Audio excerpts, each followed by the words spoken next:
السلام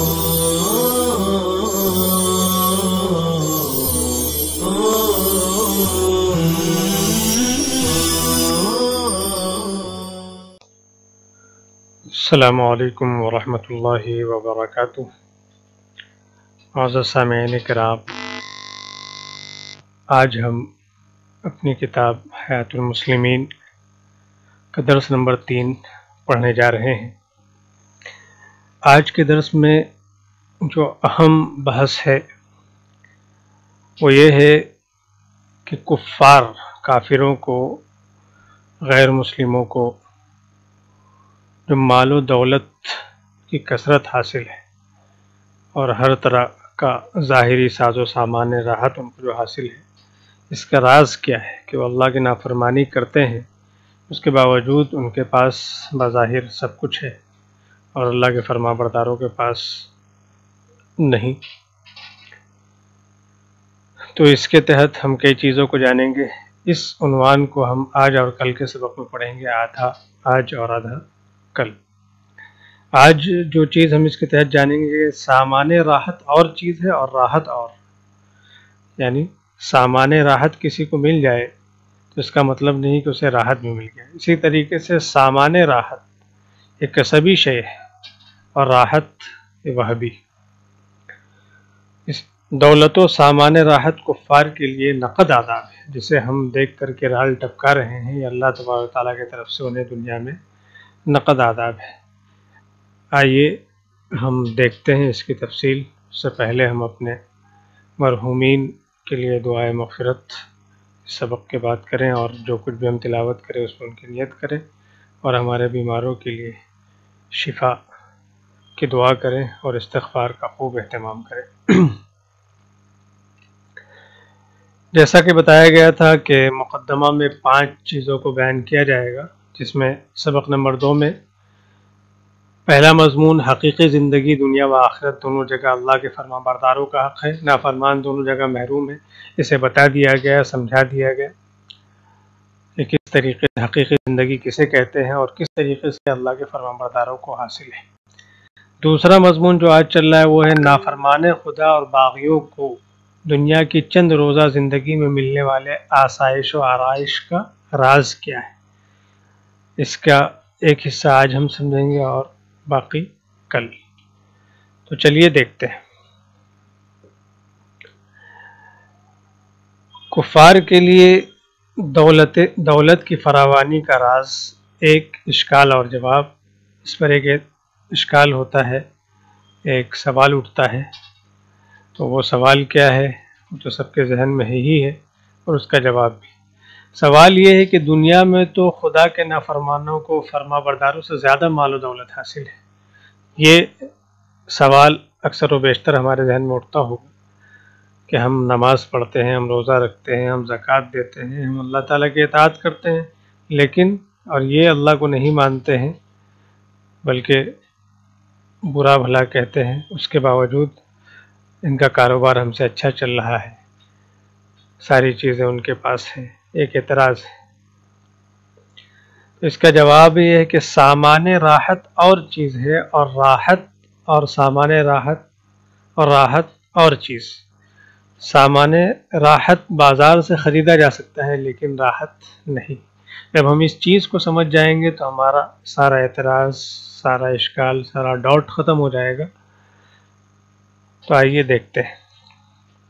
اگر ہم تھوڑا سا بھی غور کریں تو غور کرنے سے معلوم ہوگا یہ جو کافر ہے، فاجر ہے، ان کو جو دولت اور راحت کے سامان حاصل ہے، فاجر، فاسق کہ جو مسلمان تو ہیں لیکن اسلام پر عمل نہیں ہے، نماز روزہ وغیرہ ان کی زندگی میں نہیں ہے، اس کے باوجود بھی جو ان کو مال و دولت حاصل ہے اور سامان راحت ہے، تو سامان راحت ان کو کتنا ہی حاصل ہو، حقیقی راحت اور حقیقی زندگی پھر بھی ان کو میسر نہیں ہے۔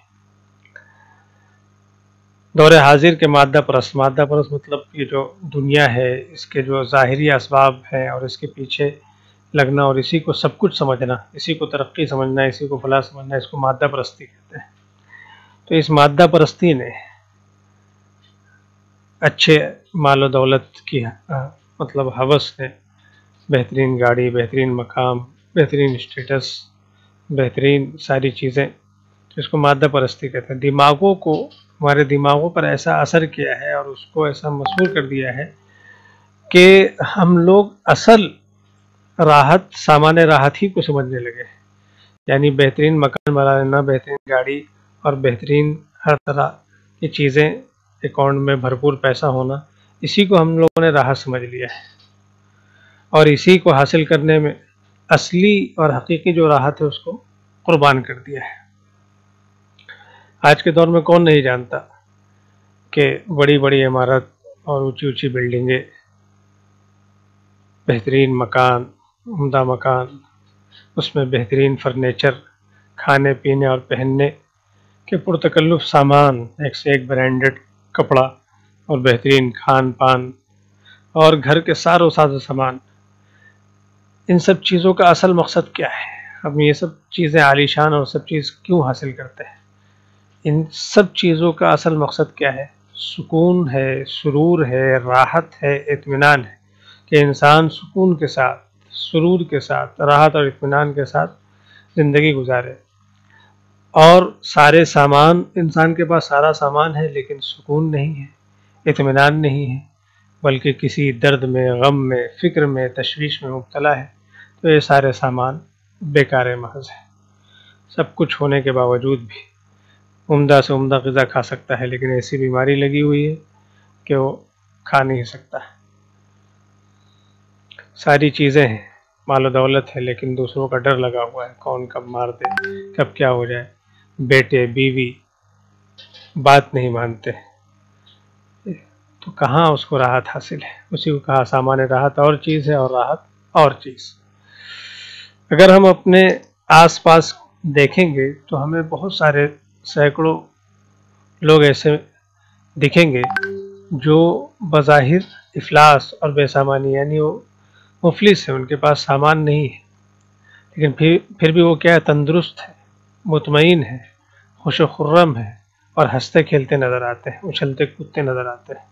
اسی کو کہا ہے ادھر ٹکڑے تھا دامن اور ادھر پرزے گریباں تھا، مگر مانند گل میں ان پھٹے حالوں بھی خندہ تھا، کہ پہننے کے کپڑے کا ٹھکانے نہیں، کھانے پینے اور مکان ایسی ویسی کچھ بھی نہیں، اس کے باوجود بھی جیسے پھول کھلا ہوا ہوتا ہے اور خوشحالی حاصل ہوتی ہے، سب کچھ ہے۔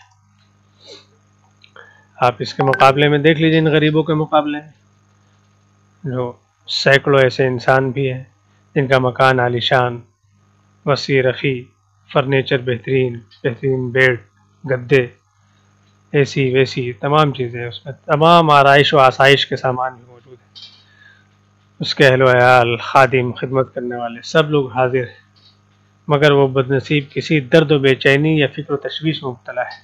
اس سارے سامان راحت سے جو راحت اس کو مل رہی ہے، کوئی اس کے دل سے پوچھے تو پتہ لگے کہ وہ اپنی زندگی سے اس خانہ مست مفلس کی زندگی، جو فٹ پاتھ پر، ریلوے اسٹیشنوں پر اور ادھر ادھر بے فکر ہو کر کے سو جاتے ہیں، کہ بڑی بڑی ہیوی گاڑیاں بھی ان کے نیند کو کیا کرتی ہے؟ خلل نہیں ڈالتی، اور ایک طرف یہ ایک بہترین باڈی گارڈ اور ہر طرح کے حفاظت کے سامان اور لاک سسٹم اور ان ساری چیزوں میں بالکل حفاظتی صورت میں اور پرسکون ماحول میں بستر پر لیٹتا ہے، لیکن اسے نیند نہیں آتی۔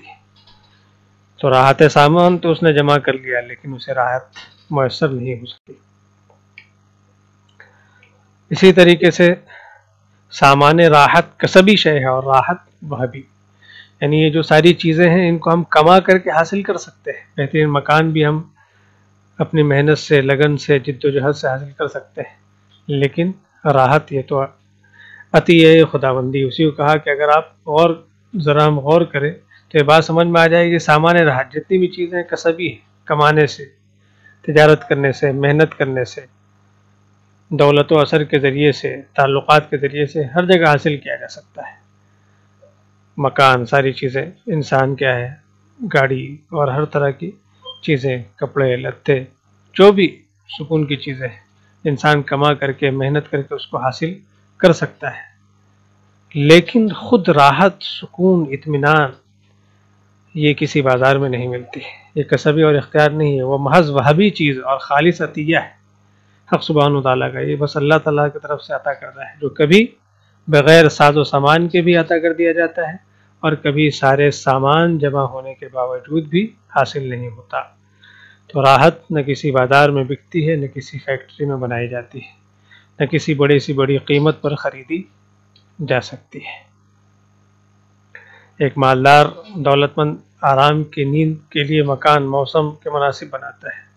وسیع اور صاف بہترین چارپائی پلنگ اس کے پاس ہوتا ہے، بستر ہیں، گدے ہیں، بہترین تکیہ ہے، روشنی، بہترین لائٹنگ. آج کل جیسے ڈیکوریٹ کرا کر کے مکان بنایا جا رہا ہے موسم کے مطابق، سارا ایئر کنڈیشنر اس میں لگا ہوا ہے، ہیٹر ہے، اے سی ہے، ایئر کولنگ، ساری چیزیں. مقصود اصلی لیکن ان سب چیزوں سے کیا ہے؟ نیند. اصل کیا ہے کہ اسے نیند آنا یہ مقصود ہے، پھر بھی اس کے اختیار میں نہیں ہے، بلکہ بلا واسطہ حق تعالیٰ کا عطیہ ہے جو سامان جمع کرنے والے کو عادت اکثریہ کے طور پر بھی مل جاتا ہے. یعنی اکثر عادت ہے کہ یہ ساری چیز سکون کی ہے، تو اکثر لوگوں کو تو نیند مل جاتی ہے، لیکن پھر بھی بہت سارے ایسے ہوتے ہیں جو ان تمام ساز و سامان کے باوجود بھی کیا ہے؟ پریشان حال ہوتے ہیں، اور نیند دوائیاں کھانے کے باوجود بھی نہیں آتی ہے. آپ کسی میڈیکل اسٹور میں جا کر کے معلوم کریں کہ نیند کی گولی خریدنے والے غریب ہیں یا امیر، تو آپ کو ڈاٹا معلوم ہو جائے گا کہ نیند کی گولی آج کے دور میں کون کھا رہے ہیں. نیند کی گولی تو ان غریبوں کو کھا کر فٹ پاتھ پہ سونا چاہیے، جن کو گرمی اور بستر نہیں ہے، نیچے زمین ہے، گاڑیاں گزر رہی ہیں، کب کون کچل دے. لیکن آپ معلوم کیجیے کہ میڈیکل اسٹور میں نیند کی گولی لینے کے لیے آنے والے لوگ کون ہیں. اسی طریقے سے یہ راحت سے ناآشنا مسکین، یعنی جن کو راحت معلوم ہی نہیں ہے، اس لیے ان سے بڑا مسکین کوئی بھی نہیں. بہت بڑے قابل رحم لوگ ہیں کہ راحت کسے کہتے ہیں یہی ان کو نہیں معلوم، اور وہ غلط راستہ اختیار کیے ہوئے اور اس کے پیچھے بھاگے جا رہے ہیں. اسی کا بہت سے بیوقوف انسان سامان راحت جمع کرنے اور اس کی حفاظت کرنے میں اتنے منہمک ہو جاتے ہیں اور حیران و پریشان رہتے ہیں کہ اصلی راحت جو اس سامان سے مقصود تھی ان کے پاس تک نہیں آئی. دیر رات تک کیا کر رہے ہیں؟ دکان میں بیٹھے ہوئے ہیں، کاروبار کر رہے ہیں، کھانے کا ٹھکانے نہیں، فیملی بچوں کے ساتھ کھانا بھی ان کو نصیب نہیں. دیر سے کیا ہے؟ گھر آ رہے ہیں، نیند کا بھی مسئلہ ہے، آنے کے بعد بھی حفاظت ہو، اس نے پیسہ دیا نہیں دیا، تو اسی میں کیا ہے وہ لگے ہوئے اپنے بیوی بچوں کو بھی صحیح سے وقت نہیں دے پا رہا ہے، چھٹی نہیں کر پا رہا ہے، سکون اسے حاصل نہیں ہے، اس لیے کہ وہ 1 سے 2 اور 2 سے 100 ہزار اور کروڑ اور ارب، اس کا یعنی انتہا لمٹ ہی نہیں ہے. یہ راحت کی حقیقت سے ناشنا مسکین بھی بڑا قابل رحم ہے کہ اس پریشانی کو راحت سمجھنے لگے. حقیقت یہ پریشانی ہے کہ یکسوئی ہے ہی نہیں، نہ وہ اپنی بیوی بچوں کو وقت دے پا رہا ہے، نہ تربیت کر پا رہا ہے. آج کل دیکھیے ساری چیزیں ہیں، بچوں کے پاس کو دینے کے لیے ہمارے پاس وقت نہیں، ہمارے بچوں کو دایا کیا کر رہی ہے؟ پال رہی ہے. تو یہ سب چیز کیا ہے؟ اس لیے کہ ہم لوگ چاہتے ہیں کہ سب کے سب لوگ پیسے ہی کیا ہے؟ کمانے لگے. تو گھر میں نہ بچے، نہ شوہر ہے، نہ بیوی ہے، تو سب کے سب باہر، بچے بھی اپنے ماں باپ کی محبت سے محروم. یہ ساری چیزیں ہیں. تو یہ بھی اللہ تعالیٰ کی طرف سے عذاب ہے. اللہ تعالیٰ نے بولا عذاب الآخرۃ اکبر لو کانوا یعلمون. قرآن کریم میں صاف صاف لفظوں میں بتلا دیا کہ سامان دنیا کی فراہمی میں حیران و پریشان اور مشوش سرگردہ رہنا ایک عذاب نقد ہے، نقد عذاب ہے جو آخرت کے عذاب سے پہلے غافل اور نافرمان انسان پر من جانب اللہ مسلط کیا جاتا ہے کہ اسے سکون ہی نہیں ہے. اسے قرآن مجید نے کہا فلا تعجبک اموالهم ولا اولادهم انما يريد الله ليعذبهم بها في الحیات الدنیا وتزهق انفسهم وهم کافرون. غور سے سنیں ایمان والے اس آیت کو، قرآن ہم پڑھے تب معلوم ہوگا. اللہ تعالیٰ صاف کرے تمہیں ان کے مال اور اولاد کی کثرت سے تعجب نہیں ہونا چاہیے. ان کے پاس جو مال ہے، ان کے پاس جو اولاد ہے، ان کے پاس جو ایک بڑی بڑی جماعت ہے جی حضوری کرنے والے، اس سے آپ تعجب میں بالکل نہ پڑے. اللہ تو یہ چاہتا ہے کہ انہی چیزوں سے ان کو دنیاوی زندگی میں عذاب دے اور ان کی جان بھی کفر ہی کی حالت میں نکالے. تو اس چیز کو سمجھنے کی ضرورت ہے. یہ بھی دین کا علم نہ ہونے کی وجہ سے یہ اعتراض ہمیں ہوتا ہے اور ہم پریشان رہتے ہیں۔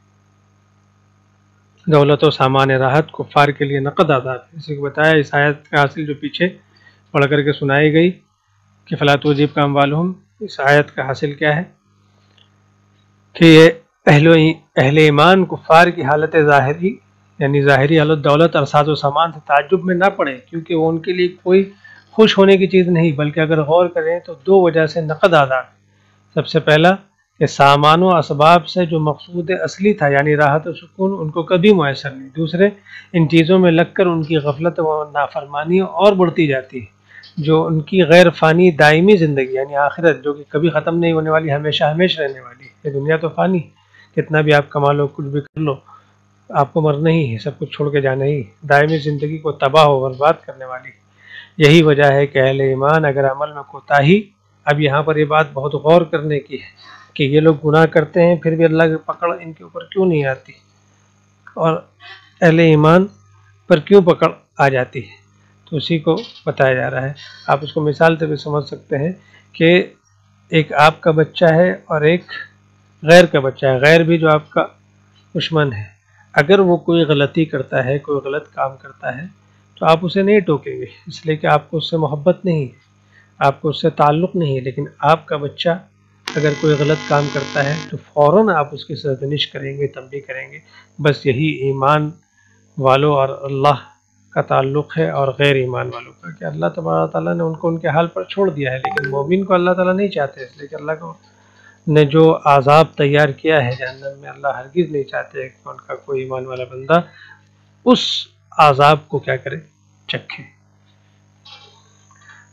اور جس طرح نافرمانی کے باوجود دنیا کی دولت و عزت کا عطا ہونا کفار کے لیے نقد عذاب، اسی طرح اہل ایمان مبتلا معاصی جو کہ گناہ میں مبتلا ہے کے لیے ان چیزوں سے محروم ہونا، کہ اللہ تبارک تعالیٰ نے ان کو ان چیزوں سے محروم کیا ہے، یہ عنایت حق ہے، اللہ تبارک تعالیٰ کی طرف سے بہت بڑا تحفہ ہے یہ، اور اس کی ایک لطیف صورت ہے، تاکہ اس کے اوپر جب حالات آئیں تو فوراً وہ اللہ تبارک تعالیٰ سے رجوع کرے، گڑ گڑائے، معافی مانگے، توبہ کرے اور اپنے احوال کو کیا کرے، سدھارے نافرمانی سے۔ قرآن حکیم کا ارشاد ہے قرآن مجید میں کہ وَلَنُذِيقَنَّهُم مِّنَ الْعَذَابِ الْأَدْنَىٰ دُونَ الْعَذَابِ الْأَكْبَرِ لَعَلَّهُمْ يَرْجِعُونَ۔ اللہ تعالیٰ صاف کر رہے ہیں، اور اس بڑے عذاب سے پہلے بھی ہم انہیں کم درجے کے عذاب کا مزہ بھی ضرور چکھائیں گے، شاید کہ یہ باز آ جائیں۔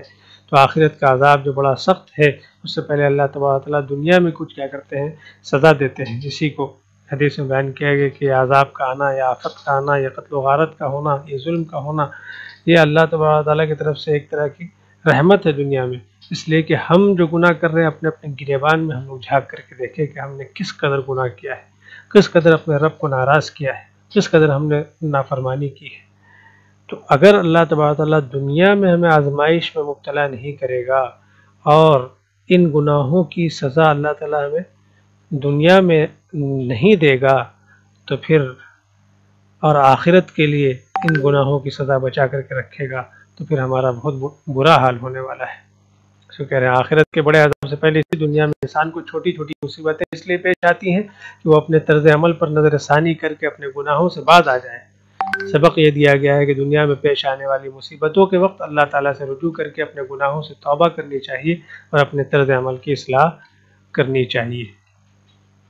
اور بھی اس کے وجوہات اور راز ہیں جو بیان کیے جائیں گے، وہ آئندہ کل کے درس میں بیان کیا جائے گا، جس میں یہ ہے کہ دنیاوی ترقی میں مسلم قوم کو دوسری قوم پر قیاس کرنا اور کمپیئر کرنا ہی درست نہیں ہے، اور چیزیں انشاءاللہ آئندہ سبق میں آئیں گی۔